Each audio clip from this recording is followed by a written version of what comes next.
அப்பா கறி மேலே எனக்கு ஆசையாக இருக்குப்பா. 3 மாதம் ஆச்சுப்பா நீங்கள் கறி எடுத்து. இன்னைக்கு எல்லார் வீட்லேயும் கறி குழம்பு, நம்ம வீட்டில் மட்டும் ஏப்பா கறி குழம்பு இல்லை?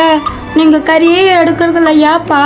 உங்கள் அப்பாவுக்கு குடிக்கவே காசு இல்லை, நீ கேட்ட உடனே கறி எடுத்துன்னு வந்து கொடுத்துருவாரா? அவர் எப்போ குடிக்கலாமோன்னுக்கிறாரு. இவர் தாங்க குருபவாணி குண்டா ஜான். பார்த்தீங்களா பிரச்சனையே? இப்போ கறி வாங்க தான் கடைக்கு போயிட்டுருக்காரு. அண்ணா கறி கடைக்காரண்ணா, சொல்லுண்ணா.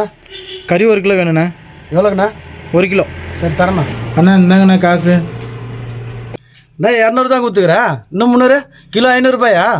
அண்ணா இவ்வளோ தான் இருக்குண்ணா, அடுத்த வாரம் கண்டிப்பாக கொடுத்துட்றேண்ணா. வர்றவங்கெல்லாம் இப்படி கடை வச்சுட்டு போய்ட்டு நான் எப்படியா தொழில் நடத்துறது?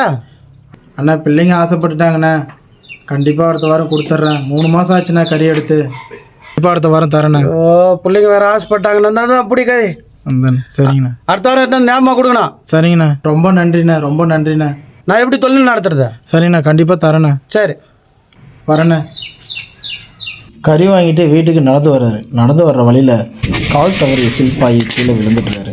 கீழே விழுந்ததும் அவருக்கு கையெல்லாம் அடிபட்டுருது. என்னடா இப்படி ஆகிப்போச்சு அப்படின்னு சொல்லி வலியோடு எழுந்து நிற்கிறாரு.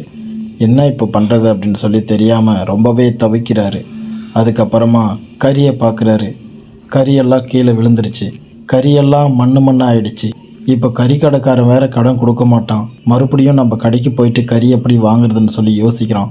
சரி வேறு வழி இல்லாமல் அந்த கறியவே கவரில் பெருக்கி போடுறான். கவரில் பெருக்கி போட்டுட்டு நேராக தண்ணிக்கிட்ட போகிறான்.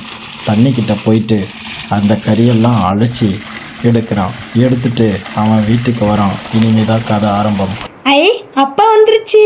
அம்மா அப்பா கறி எடுத்துன்னு வந்துருச்சுமா. தங்க புள்ள செட்டு இந்தடா கறியம்மா. இவர் தன் குடும்பத்திற்காக குடிப்பழக்கத்தை விட்டுவிட்டார். அதே போல நீங்களும் தன் குடும்பத்திற்காக குடிப்பழக்கத்தை விட்டுவிடுங்கள்.